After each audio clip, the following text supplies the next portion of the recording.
In today's story, a woman discovers that her considerate husband has built a profitable online identity around despising wives exactly like her. Before we begin, settle in and enjoy tonight's story. My husband was famous online for hating women like me. The man in the video had my kitchen. He was seated in darkness, visible only from the shoulders down, speaking into a microphone with a filter over his voice. Behind him was a narrow strip of white tile, a brass cupboard handle, and the corner of the blue ceramic bowl my mother gave us when we bought the house. I had watched only 12 seconds when he said a sentence I had heard my husband use the previous night. Gratitude disappears when service becomes expected. The clip had been sent to me by a woman I did not know. Her message said, "I think this is your husband." The account was called The Quiet Provider. It had more than 600,000 followers across several platforms. The man never showed his full face. He wore dark clothes, filmed in low light, and altered his voice slightly. His videos were about marriage, money, divorce, and what he called the humiliation of modern husbands. He described men who worked full-time, cooked dinner, cleaned bathrooms, supported their wives' ambitions, and received nothing but criticism. My husband, Nathan, did all those things. He cooked 4 nights a week. He handled the laundry because he worked from home more often than I did. He packed my lunch when I had early meetings. When my promotion required longer hours, he told everyone he was proud of me. Our friends regularly described him as the perfect husband. I had believed them. The clip showed his hands. Nathan had a pale scar beside his right thumb from opening a wine bottle at our engagement party. The man in the video had the same scar. I listened again. He was telling his audience about a wife who left coffee cups beside the sink despite owning a dishwasher. The night before, Nathan had picked up my cup and said, "You know where this goes." I apologized. He smiled and kissed my forehead. Online, the same moment had become an example of female entitlement. The video continued. He said modern wives demanded equality until equality required discomfort. He described a woman who earned more than her husband and used that income to treat him like domestic staff. I had begun earning more than Nathan 8 months earlier. He had organized a dinner to celebrate. The stranger who sent the clip had included a link to an archive. There were hundreds of videos. I clicked the oldest. The account had existed for almost 4 years. Nathan and I had been married for 6. The first posts were generic: advice about saving money, complaints about dating, stories submitted by anonymous men. Then the details became familiar: a wife who refused to move closer to her husband's parents. We had argued about that. A wife who spent too much on a postgraduate course. My employer paid most of my tuition, but Nathan resented the weekends I spent studying. A wife who embarrassed her husband by correcting him at dinner. I once corrected the date of a holiday booking because our friends were about to buy the wrong flights. Each story was altered enough to make me look cruel. Nathan became patient, reasonable, and exhausted. I became ambitious, dismissive, and impossible to satisfy. I heard the front door open. Nathan called my name. I closed the video and placed my phone face down. He walked into the kitchen carrying groceries.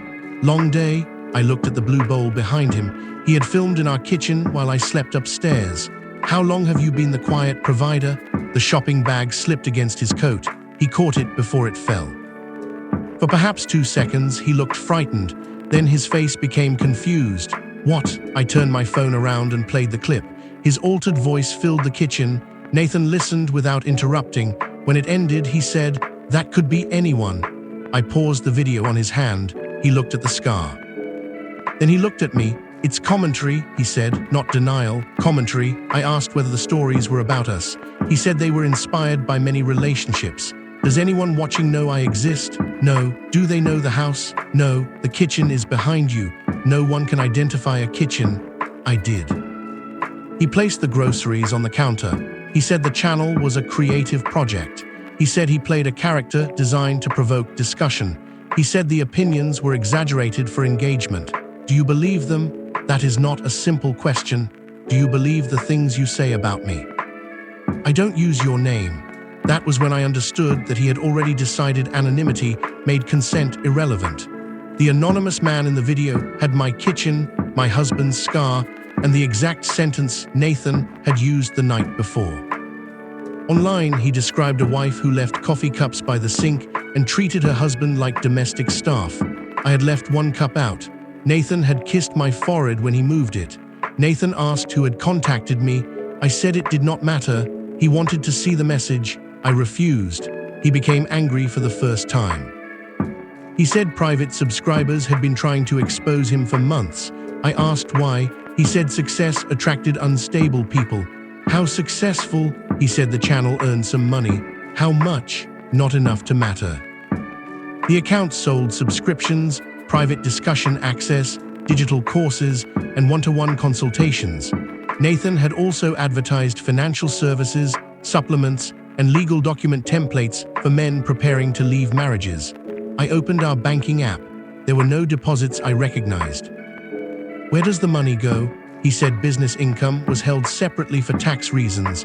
I asked to see the account. He refused. He said I had no right to inspect a business he had built independently.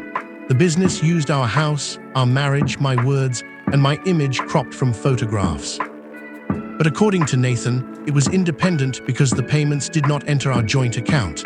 I asked whether our friends knew. No. Your family? No. Anyone in real life? He said one person helped with editing. He would not give me the name. I asked whether he had ever recorded me. His expression changed again. He said he sometimes captured background audio while filming. That isn't what I asked. He claimed he had never secretly recorded a private conversation for publication. The sentence was too specific. I opened the archive and searched words connected to my life. Promotion, course. Mother-in-law, holiday, coffee. One result was an audio-only episode titled When She Earns More and Respects You Less. The episode began with Nathan describing a wife who received a promotion and immediately stopped contributing at home. He said she expected meals prepared, clothes washed, and errands completed because her time had become more valuable. Then a recording played. My voice said, "Can you handle dinner this week? I can't keep doing everything." The clip ended there. I remembered the argument. My father had been in hospital. I was traveling between work, the hospital, and home. Nathan had forgotten to buy groceries after promising he would. The full sentence had been, "Can you handle dinner this week? I can't keep doing everything while Dad is in hospital." He removed the final clause. He also removed his reply that he had been too busy gaming with friends. The audience heard a demanding wife ordering a patient husband to serve her. The comments called me selfish, lazy, masculine, a parasite. Several people said Nathan should empty the accounts and leave before I ruined him. I stared at the screen. He said, "You should not read comments. You played my voice. It was altered. It is still mine. No one knows that. You know." He said the episode was educational. I asked whether he believed deceiving people made it educational. He replied that all storytelling involved editing. That was the logic of the channel. Anything true could be removed. Anything missing could be invented. The final story remained defensible because some fragment had happened. I told Nathan to sleep elsewhere. He said he had as much right to the house as I did. I agreed. Then I said I would stay with my sister. That alarmed him more than the confrontation. He asked what I planned to tell her. The truth. He said involving family would turn a private creative disagreement into a crisis. I said 600,000 strangers had already been involved. He blocked the doorway, not aggressively. He stood there with his hands lowered and asked me to calm down. I told him to move. He did. At my sister's house, we watched the archive until 2 in the morning. She recognized stories too. A holiday dinner where I supposedly mocked Nathan for buying the wrong gift. In reality, his mother had given me the same book 3 years in a row, and we all laughed about it. A story about a wife who refused to have children because she worshipped her career. Nathan and I had postponed children after he said he was not ready. A story about a wife who insisted on buying an expensive house and then forced her husband to maintain it. We chose the house together. Nathan wanted the garden. I wanted a flat in the city. The channel did not simply exaggerate my faults. It transferred his choices to me. Whenever he regretted a decision, the online version made it mine. My sister found the paid community. The public posts were hostile but controlled. The private forum was worse.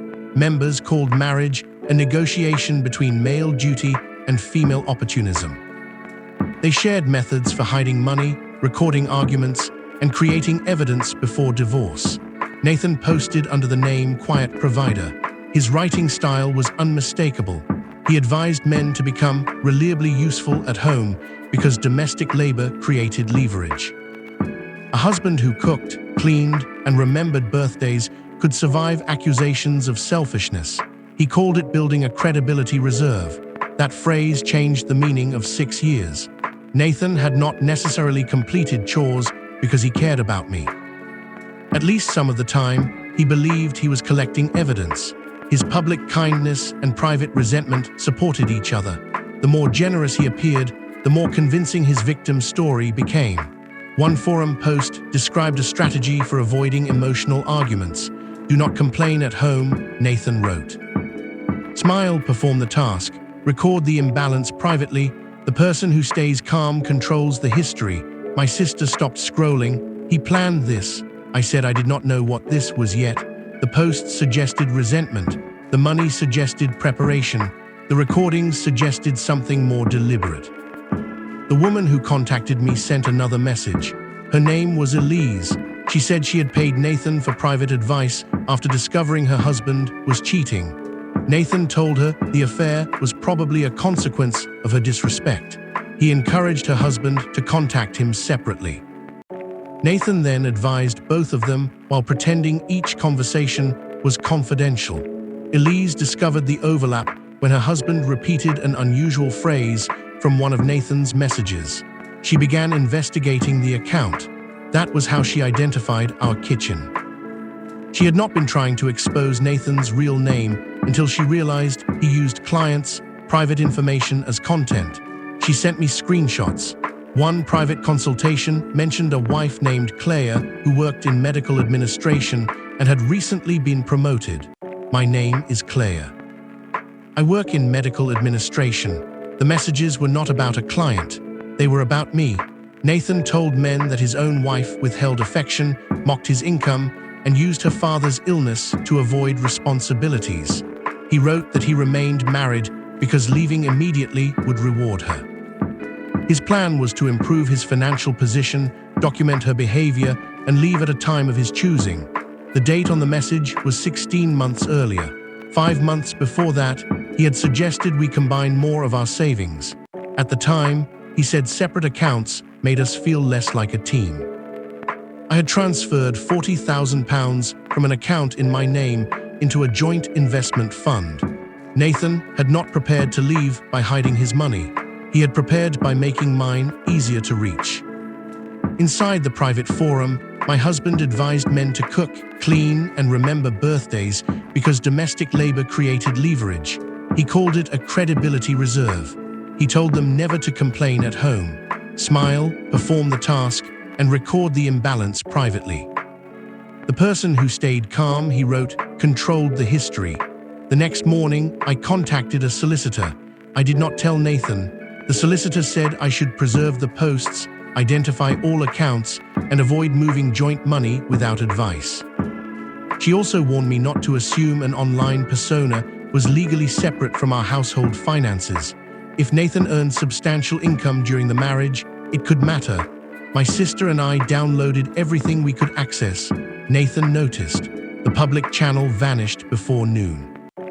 The private forum remained active, but my sister's account was removed. Then Nathan sent me a formal email. He said I had accessed copyrighted material without permission. He demanded that I delete private community content and stop contacting subscribers. He said false accusations could damage a valuable business. The email copied a solicitor. Nathan had moved from confused husband to represented business owner in less than 24 hours. I replied only that future communication should go through my solicitor. Then I checked our shared devices. Nathan had removed himself from the family password manager. He had also changed the login for the investment platform containing our combined savings.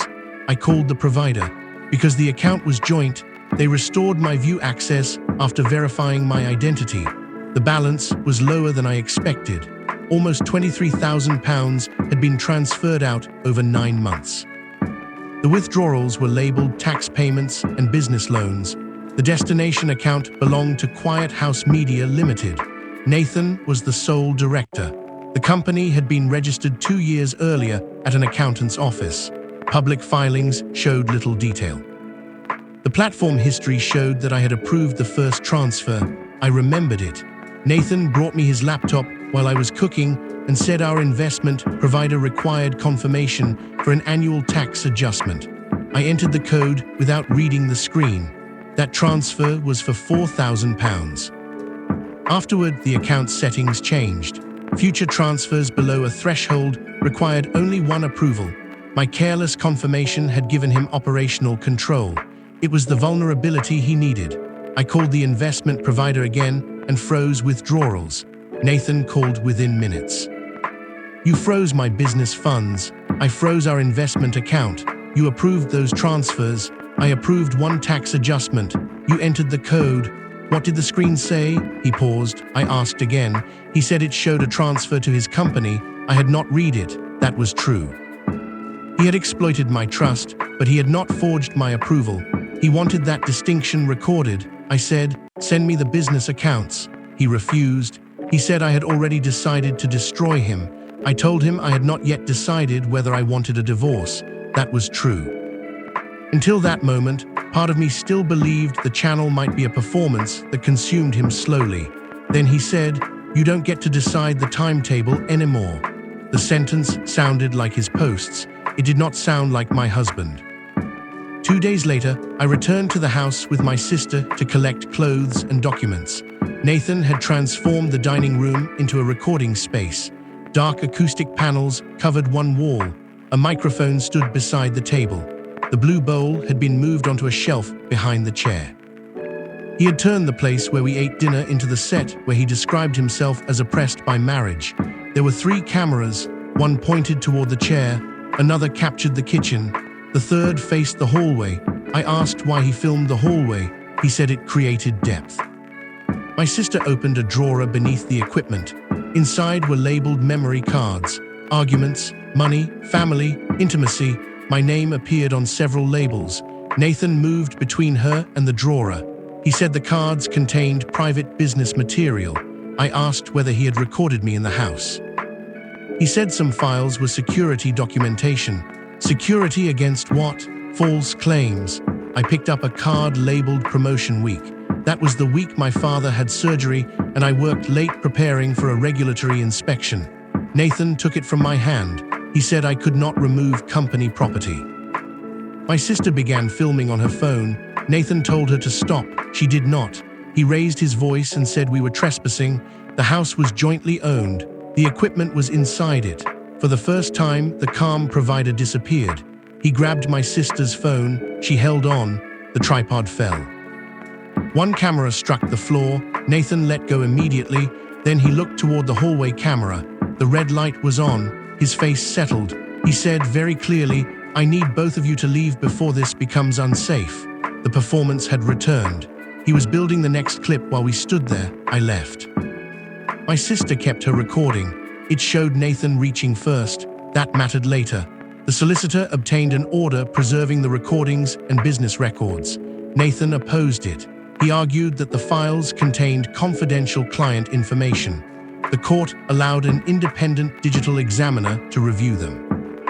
The review took weeks. During that time, Nathan relaunched the channel under new name. He posted a statement saying a vindictive spouse had tried to destroy a men's mental health platform after discovering her behavior had been discussed anonymously. He did not name me. He did not need to. Followers found my professional profile. Messages began arriving at work. Some accused me of abusing Nathan. Others asked how much I earned, whether I cheated, and why I forced my husband to clean. One person emailed my employer claiming I had used confidential patient information in a domestic dispute. That was false, but my employer still had to investigate. I was placed on restricted duties for 9 days. Nathan said he had not encouraged anyone to contact me. He posted a video asking followers to respect privacy. The request came after they had already identified me. It allowed him to appear responsible without stopping the damage that benefited him. The Digital Examiner found more than 200 recordings made inside our house. Some were obvious. Nathan placed his phone on the counter during arguments. Others came from the hallway camera and a small audio recorder hidden behind books in the living room. He captured ordinary conversations, then catalogued useful moments. He did not publish most of them. He kept them as source material. The Examiner compared several recordings with public episodes. Nathan had altered timing, removed context, and combined statements from different days. In one episode, I appeared to say, "I make more money, you should be doing more at home." The actual recording contained two separate conversations. In the first, I said I made more money only because Nathan claimed I could not understand his financial stress. In the second, weeks later, I said we should both be doing more at home because the garden and repairs had been neglected. He joined the phrases into a single accusation. The largest discovery was financial. Quiet House Media had earned more than £300,000 over 2 years. Nathan paid himself a modest salary. The remaining money stayed in the company or moved into investment accounts. He had told followers he remained financially trapped by a high-earning wife. In reality, his hidden business earned more than either of our jobs. He had not stayed because he could not afford to leave. He stayed because the marriage was his most profitable source of content. The perfect husband routine made the channel credible. The resentment made it marketable. I made it renewable. Every disagreement became an episode. Every compromise became evidence. Every kind thing he did increased the value of the story that I exploited him. The hidden company had earned more than £300,000. My husband told followers he was financially trapped by a wife who earned more than him. In reality, he stayed because the marriage was profitable. Every disagreement became an episode, and every chore made his victim story more convincing.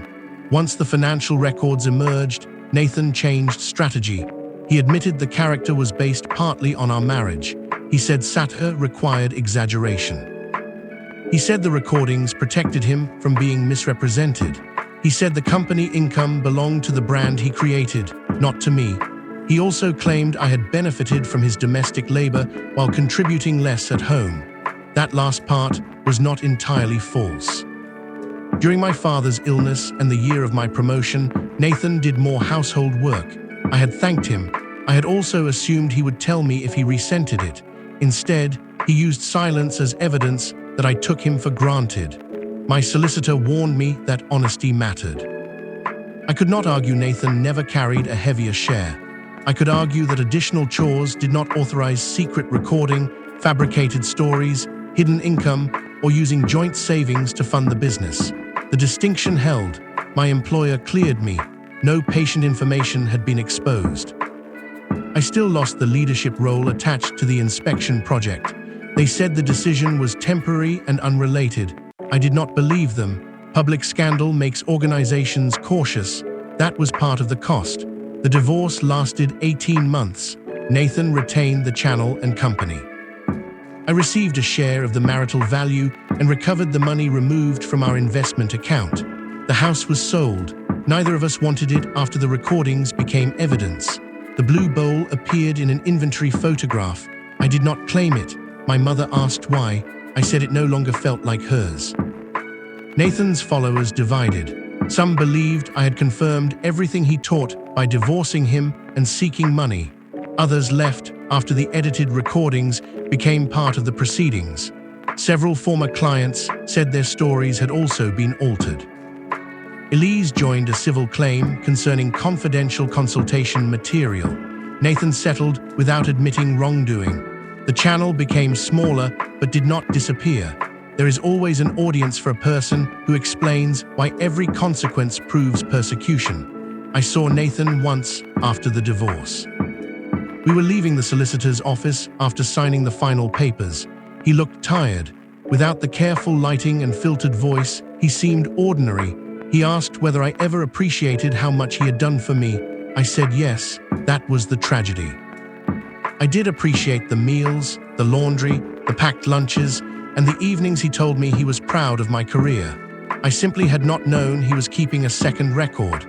He said he had felt invisible. I believed that too, but feeling invisible did not force him to invent me publicly. It did not force him to turn care into evidence or marriage into a product. He asked whether I thought any of his criticism had been fair. I said some of it probably was. That surprised him. Then I said fairness was not the same as consent. He could have told me he was unhappy. He could have refused chores.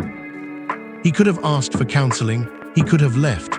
Instead, he stayed pleasant enough to preserve the marriage and angry enough to sell it. He said I still did not understand men like him. I replied, I understand the business. He walked away. I now live alone in a flat near my sister. I leave coffee cups beside the sink occasionally. No one photographs them. No one turns them into a theory about women. I do more housework than I did while married. Not because Nathan was right about me, because one person creates less work than two people performing a marriage. For months, I struggled whenever someone did something kind for me. I looked for the hidden invoice, the private complaint, the audience waiting to hear how ungrateful I had been. That feeling faded slowly. My sister gave me a new blue bowl when I moved. It is not like the old one. That was deliberate. The old bowl belonged to a kitchen that became a set. The new one sits beside my keys and collects coins, receipts, and ordinary clutter. Nothing about it is symbolic online. No strangers have opinions about it. Nathan built a career explaining that women like me could never be satisfied. He was wrong. I am satisfied by very small things now. A closed door, an unrecorded conversation, a kindness that is not being saved for evidence. A home where no one needs an audience to tell them what happened inside it. You've been listening to Low Light Stories, original fiction for late night listening. New stories are added regularly, so subscribe if you'd like to hear the next one. Thanks for listening.